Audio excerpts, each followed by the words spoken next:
Wonderful peeps, welcome back to the channel. You don't need to one and only SAE. Big up on yourself and thank you all for tuning in. Some people, we're here to basically clear up some stuff, guys, as regards to a lot of fans still asking the reason why Alzarri Joseph and Shamar Joseph is not a part of the test team. I guess some of them might not heard the news as yet, or they wasn't really, online or following the West Indies cricket at that point, to know the reason why these two guys are not a part of the West Indies test team. But we're gonna fill you in, man. We're gonna give you the full details and the reason why both of them were not a part of the squad, and it's a big loss to us, but we're playing Pakistan, so it's not going to be, should I say, it's lost, but the pitches are slow pitch, so spinner is gonna get a lot of purchase there, so it could be a blessing in disguise as well. But I still, gonna fill you in on all of the details. But before we do so, though, please go ahead and hit that subscribe button and turn on the post notification bell. You understand? Don't forget to drop a like on the video as well. So, off the top of my head, guys, before I even dive into the article, I must tell you guys, Shamar Joseph and Alzarri Joseph, right? First, let's touch on Shamar Joseph, right? The last test the West Indies played versus Bangladesh, right? Shamar Joseph suffer a little shin splint injury.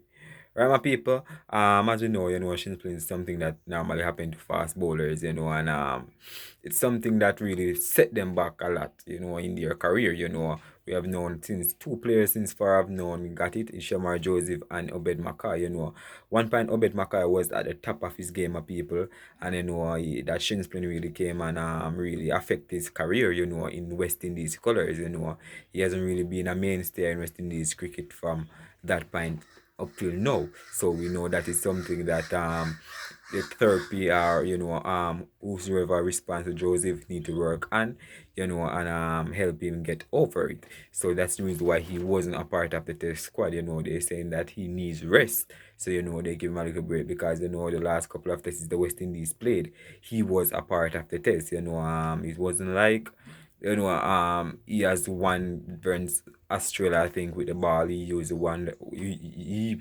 single-handedly won that match with the ball. I think he back a seven for. That's where he make his debut. That's where he stamp his name in Test cricket and really cement himself as one of the youngest, brightest young fast bowler coming through. A lot of people wanted him in the IPL, etc. Till now he got contract for the IPL same way. So, it's a huge loss for us either because he's a young prospective talented people. It's not like he's a player, he's really talented with both bat and ball. Some people might say he have the potential to be a genuine all-rounder, and we don't. I'm up it as well. He can handle himself with the bat, just need to work. And I think in this time now, like how he's out of West Indies colours and he's home, I think he should take his little time work on his batting a little bit, and don't put too much pressure on his sense playing, but keep himself fit and work on his batting a little bit more, it would be really good, for him to be a mainstay in the West Indies teams all the time, he has been a part of all the three teams, yes. So he's a mainstay, but when we say permanent mainstay, guys, we're talking guys like a Shea Hope, guys like Brandon King, guys like them there. He should be aiming for better than them, He can offer a lot, even if his bowling is not clicking, his batting can click. So, encourage him to, up his batting tempo. So that's the reason why he's not a part of the West Indies test squad. Now moving over to Alzarri Joseph. You understand? Alzarri Joseph was given rest by West Indies, or they give him a time to go outside and play, or he asks for outside, asks to go outside to play. Go figure in on the article, guys. This is of my own opinion. I'm going to give you first, then I code the article, yeah?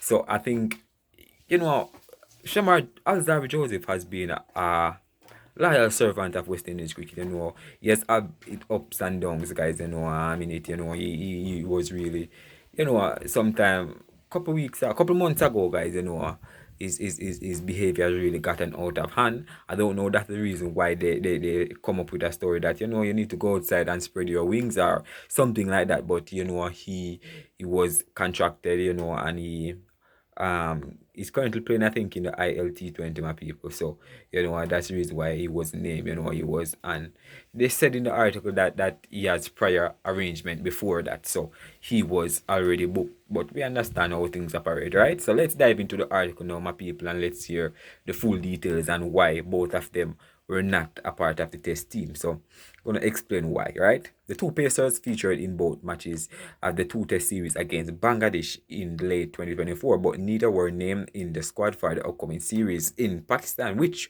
was announced on December 23rd, right?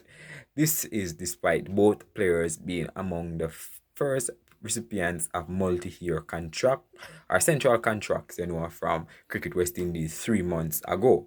Shamar will continue his rehabilitation from injury, while Alzarri Joseph will be unavailable due to other engagement, the statement issued by Cricket West Indies. Shamar Joseph injury problems, right?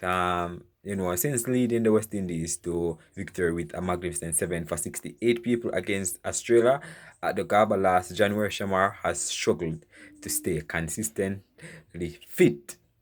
Understand? The day before his Gaba, the then 24-year-old was struck on the toe by a vicious Mitchell Stark Yorker, right? Um, whilst he was cleared of breaking his toe, at the time, the damage was enough to rule him out of last year's Pakistan Super League and Indian Premier League after he picked it up deals in both competition following the Gaba test, right? The Guyanese quick returns to test match action last summer during West Indies series in England, but he once again struggled with injury, and was forced to off the field with hamstring problems in both of the first two matches. Right, my people? However, Shamar was back to near full fitness and farm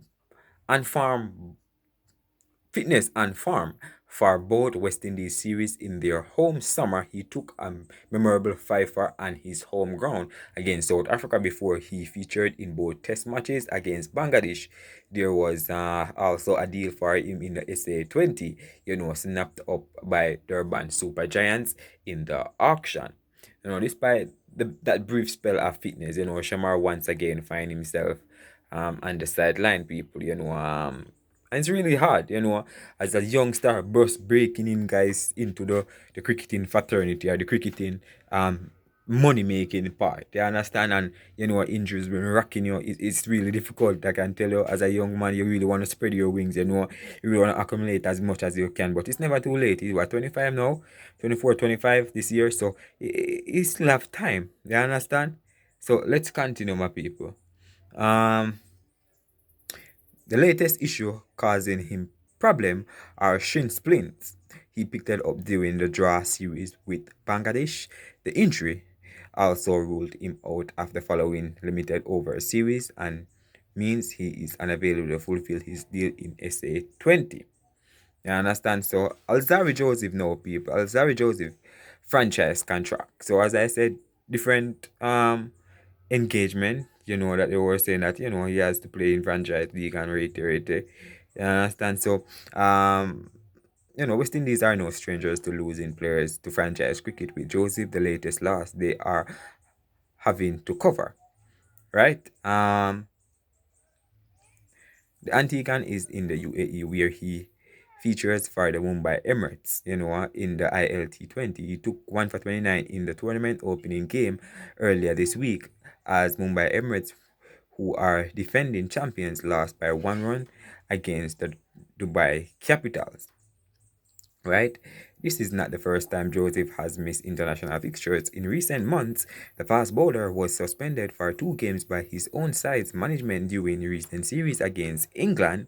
The punishment was dished out after the 28-year-old angrily left the field during his side's third ODI against England in November, following an angry exchange with Captain Shea Hope. West Indies were left with 10 players on the field after Joseph stormed off at the end of the fourth over of the match, which head coach Darren Sammy labeled blamed his behavior unacceptable after the match. Joseph later issued an apology for the incident. Right, the ILT will finish on February 9th, my people. With Joseph likely to be available for West Indies' next assignment, which will be a white ball series in England in May. West Indies will be in action, I think, in January, February, March, April. So February, March, April, May. So it's about 5 months for Alzarri Joseph to be back into West Indies color. But people, that's it for now, my people. Bless upon yourself. I hope you guys get a clearer understanding of why they were not a part of the test squad. Alright, bless upon yourself.